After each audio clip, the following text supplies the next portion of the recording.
पुरुषोत्तम मास महात्म मलमास महात्म 14वां अध्याय अब हम आपको बतलाने जा रहे हैं।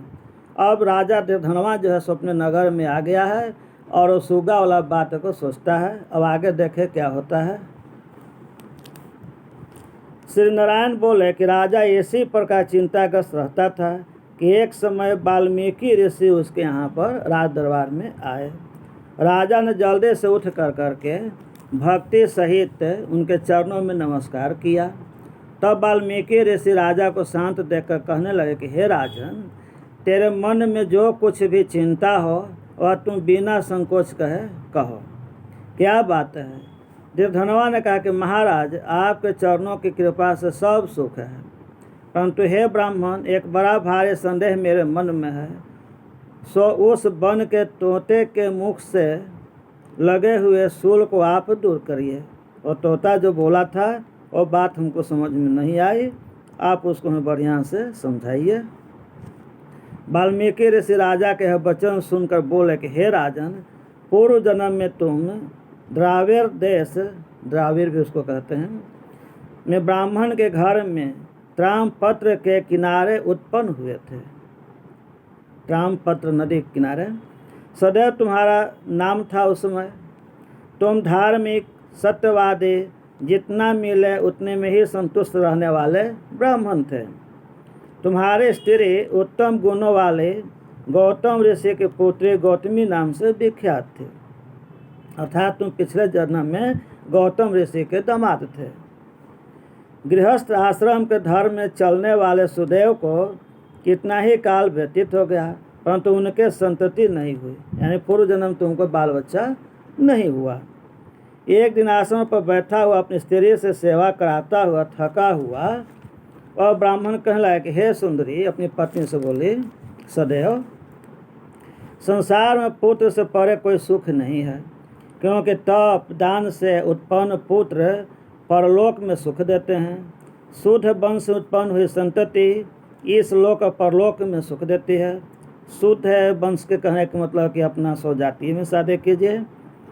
और जो धार्मिक रीति रिवाज से जो शादी होता है, 4 प्रकार के विवाह माना गया है धार्मिक रीति रिवाज से, उनमें से किसी एक के माध्यम से कीजिए, तो वह संतान जो उत्पन्न होता है जिसको धर्म और समाज के अनुसार मान्यता प्राप्त हो, जो लोग अच्छे मानते हैं उसके अनुसार शादी कीजिए, और उससे जो वंश उत्पन्न होगा वही आपको और आपके पूरा खानदान को, ममहर नैहर ससुराल सबको उद्धार करने वाला होगा। वो श्रेष्ठ संतति को प्राप्त न कर सका तो मेरा जीना ही बेकार है। इसलिए हर किसी को कम से कम एक लड़का की कामना करनी चाहिए और उसके प्राप्ति की प्रयास करना चाहिए। उसके लिए धार्मिक यज्ञ अनुष्ठान या आजकल के चिकित्सक वैद्य पद्धति से भी ऐसा कार्यक्रम हो सकता है। तो जिसको जो सुविधा हो वैसा अपना करें, लेकिन धार्मिक कार्य भी अनिवार्य होता है। मैंने उसे वेद अध्ययन नहीं कराया, अर्थात मेरे को बाल बच्चा नहीं हुआ, उसको हमने पढ़ाया नहीं, न उसका हमने विवाह किया, तो इस तरह कार्य हमने नहीं किया, अर्थात मेरा जीना ही बेकार है, मेरा जन्म ही बेकार हुआ था। इसीलिए मेरी मृत्यु शीघ्र हो जाए तो अच्छा है। मुझको आयु प्रिय नहीं है, अब मैं जीना नहीं चाहता हूँ, मैं मरना चाहता हूँ, वही अब अच्छा लगता है, क्योंकि मुझको कोई संतान लड़का नहीं है।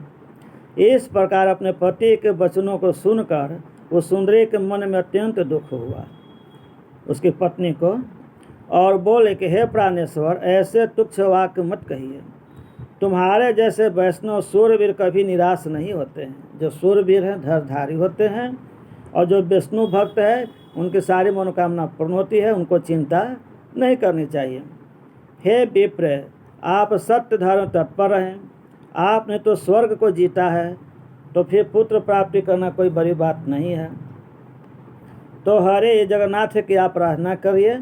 और ब्राह्मण श्रेष्ठ अपनी धर्मपत्नी के ऐसे वचन सुनकर निश्चय के साथ ताम्रपर्णी नदी के तट पर जा करके भगवान विष्णु की तपस्या करने लगा। वहाँ जाकर पुण्य तीर्थ में स्नान कर महाभयंकर तप करने लगा।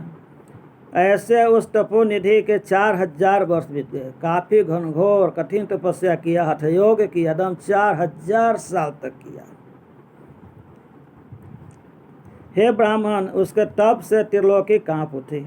कह रहे हैं कि इतना कठोर तपस्या किया कि तीनों लोक डगमगाने लगा, जैसे भूकंप होने लगा ब्रह्मांड में। सदैव का महा उग्र रूप देखकर बड़े वेग से गरुड़ पर चढ़कर भगवान वत्सल श्री भगवान प्रकट हुए। एकदम गरुड़ पर दौड़ करके भगवान श्री कृष्ण पहुँच गए हरा कर करके। श्री नारायण बोले कि हे नारद, जो नवीन मेघ के समान चतुर्भुज जगत के पालन करने समर्थ हैं, भगवान श्री कृष्ण चतुर्भुज रूप में आए और से नील वर्ण श्याम वर्ण हुआ।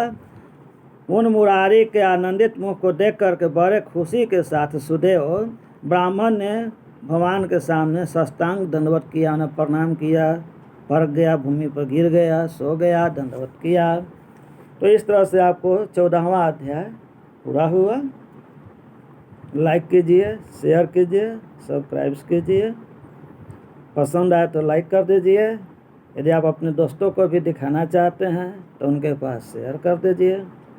और सबसे पहले इस तरह का वीडियो प्राप्त करना चाहते हैं तो सब्सक्राइब करिए। जय हिंद, जय भारत।